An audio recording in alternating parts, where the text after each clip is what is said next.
Aloha! My name is Aaron Rosenberg from group number 8, and I'm actually presenting to you from the beaches of Waikiki, Hawaii.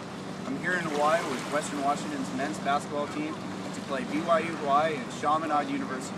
We actually got a victory last night against BYU Hawaii and are looking to get another one Wednesday against Chaminade. As you can see, I am completely miserable here and really wish I were in the classroom with you guys. No, I don't. Not one little bit. But back to what's important. Our film we're presenting, Real Injun by Neil Diamond. No, not the Neil Diamond you're thinking of. Neil Diamond of Cree descent, who I feel did an amazing job of portraying how the concepts of identity relate to stereotypes.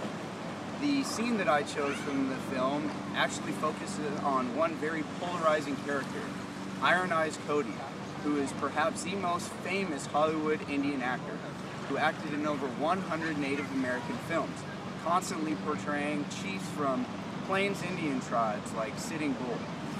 Now the funny thing about Iron Eyes Cody is he wasn't Native American at all. He was actually of Italian descent, but from a very young age loved Native American culture. And as time passed on, was filmed in more and more films, constantly spray painting himself, wearing traditional headdresses, and in hundreds and hundreds of films, as I said. Now, Iron Eyes Cody was actually recognized by the Hollywood Native American community for his contributions to their culture because they truly felt he was an icon and he represented all that was good about Native American culture, the values, emotions, and beliefs, those that we talk about in class all the time. And despite all this benefit that the community felt that he was bringing to their culture, I can't help but think the damaging effect an Italian actor would have constantly portraying Native American chiefs in all these films, and what other Native Americans felt about this Italian actor doing this. Because obviously, you know, they would rather have Native Americans portraying Native American chiefs. In the film, they said it's kind of like Adam Sandler portraying Malcolm X. It really just doesn't make a whole lot of sense. Now, Iron Eyes Cody constantly worked towards explaining to America the plight of Native Americans, and he is probably most famous for the commercial he was in about preserving American beauty, and the commercial shows him walking alongside of a highway and a bunch of trash is thrown at his feet, and he turns to the camera shedding a tear. It's pretty famous. Wayne's World actually had a little clip about it, and that's pretty much what he's most well known for. Now, Iron Eyes Cody loved Native Americans so much that he married a Native American, raised his kids in Native American culture.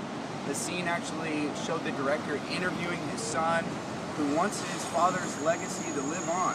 And like I said, there's all these people that feel he was really beneficial to the Native American community. And he had good intentions, however, you know, it's the old saying that the road to hell is paved with good intentions. And I can't help but think about what Leslie Marmon Silko would say about Iron Eyes Cody. If you remember the story read in class, an old-time Indian attack, where she came down pretty hard on authors such as Oliver Lafargue and Gary Snyder, who wrote Turtle Bay. These authors felt that they could assimilate Native American culture and really tap into the psyche of Native Americans when, as we know, that's just not possible. You can't do that. However, Iron Eyes Cody felt like he could. So I felt the scene was very interesting and it was fun to learn about an individual such as himself, and the movie overall is probably one of the most eye-opening documentaries I've ever seen.